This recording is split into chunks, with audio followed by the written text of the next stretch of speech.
Assalamualaikum warahmatullahi wabarakatuh. Oke teman-teman, channel ini adalah channel informasi dan edukasi dan bukan ajakan maupun saran finansial teman-teman. Jadi hari ini kita akan kembali membahas tentang XRP, laporan terbaru dari sebuah media online yang bernama Daily Coin teman-teman. Namun seperti biasa, sebelum kita membahas tentang XRP, mari hari ini kita berdoa bersama-sama memohon pada Allah agar kita semua senantiasa diberikan nikmat berupa kesehatan dan juga diberikan keberkahan dalam tiap rezeki yang kita terima pada hari ini teman-teman. Oke teman-teman, dunia keuangan sedang menyaksikan pergeseran senyap namun memiliki konsekuensi besar dalam sektor aset dunia nyata yang ditokenisasi atau RWA teman-teman, atau real world asset. Jadi kapital dalam jumlah signifikan ini mulai meninggalkan Ethereum dan beralih ke XRP Ledger teman-teman. Jadi kalau kita melihat di dalam laporan ini bahwa ini adalah sebuah fenomena yang berpotensi mengubah cara keuangan memanfaatkan blockchain publik teman-teman. Jadi berdasarkan analisis dari Dr. Camilla Stephenson dalam 30 hari terakhir teman-teman. Jadi ini ada sebuah informasi dalam 30 hari terakhir XRP Ledger telah mencatatkan arus masuk aset RWA secara bersih ini sekitar 1,5 miliar US dollar teman-teman. Sebaliknya, Ethereum justru mengalami arus keluar aset RWA senilai kurang lebih dari 1,2 miliar US dollar pada periode yang sama teman-teman. Jadi kisah ini bukan lagi sekedar soal fluktuasi harga token, melainkan tentang di mana surat berharga keuangan yang ditokenisasi dari ekonomi real memilih untuk berlabuh teman-teman. Jadi secara total bahwa pasar RWA yang ditokenisasi di seluruh blockchain ini diperkirakan sekitar 32 miliar teman-teman. Jadi kalau kita melihat laporan dari Camilla Stephenson, total tokenisasi RWA itu mencapai 32 miliar US dollar. Kemudian dengan 45% diantaranya atau sekitar 14 miliar US dollar itu dalam bentuk utang berdaulat hari ini diselesaikan di jaringan publik teman-teman. Jadi dalam bentuk utang negara teman-teman.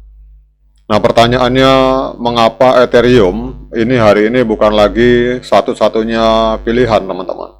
Jadi selama bertahun-tahun Ethereum dianggap sebagai destinasi default untuk hampir semua aktivitas tokenisasi, termasuk produk treasure yang ditokenisasi seperti dana Buidel milik dari BlackRock senilai 2,4 miliar US dollar, serta adanya penawaran dari Franklin Templeton, kemudian Ondo Finance, Guggenheim, Open Eden, dan Waralaba ARK21 share milik dari ARK teman-teman.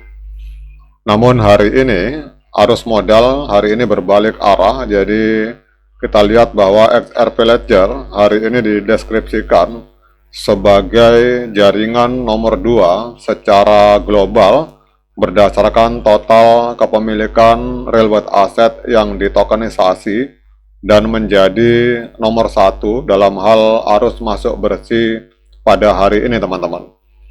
Jadi kalau kita melihat bahwa pergeseran ini merupakan tahap kedua dari migrasi infrastruktur di mana modal berpindah dari jalur pertama yang dapat bekerja atau Ethereum layer 1 menuju jalur yang lebih sesuai dengan kebutuhan institusional teman-teman. Jadi kebutuhan tersebut mencakup penyelesaian transaksi yang cepat dan deterministik, kemudian biaya yang dapat diprediksi, serta auditabilitas yang memenuhi standar regulasi teman-teman. Kemudian perubahan arah aliran modal ini beriringan dengan serangkaian eksperimen dan integrasi institusional. Jadi salah satu contohnya adalah pelaksanaan penebusan treasure Amerika Serikat yang ditokenisasi secara lintas batas di XRP Ledger yang melibatkan platform Onyx milik dari JP Morgan, Mastercard, Ondo Finance, dan Ripple, teman-teman. Jadi ini transaksi dilaporkan selesai dalam waktu sekitar 5 detik, teman-teman. Kemudian juga ada beberapa perkembangan penting. Jadi di sini kita lihat bahwa ada beberapa perkembangan penting lainnya. Jadi Standard Chartered dan Neuberger Berman dihubungkan dengan fasilitas kredit senilai 200 juta US dollar yang diselesaikan untuk pialang utama dari Ripple, teman-teman.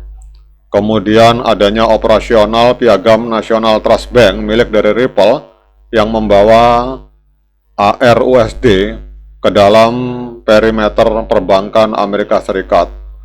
Kemudian perluasan akses retail melalui Charles Schwab dan Sophie yang diklaim hari ini memberikan akses kripto atau XRP bagi puluhan juta akun, teman-teman. Jadi kalau kita melihat pada hari ini, teman-teman, ini terjadi pemisahan antara aset spekulatif dari aset terregulasi, teman-teman. Jadi para analis berpendapat bahwa aset yang ditokenisasi dan terregulasi ini mulai memisahkan diri dari aktivitas DeFi yang bersifat spekulatif, teman-teman. Jadi aset-aset ini memilih XRP Ledger untuk penyelesaian yang berfokus pada kepatuhan, bahkan pada saat para investor mungkin tetap menyimpan dan melakukan staking Ethereum untuk kasus penggunaan lain, teman-teman. Jadi bagi para investor, klaim intinya adalah jika migrasi ini berlanjut, XRP sebagai aset real atau real asset itu dapat mengalami revaluasi struktural, teman-teman. Namun terdapat peringatan bahwa hanya mereka yang memegangnya dalam struktur yang dilindungi atau memiliki keunggulan pajak yang akan mempertahankan sebagian besar potensi kenaikannya.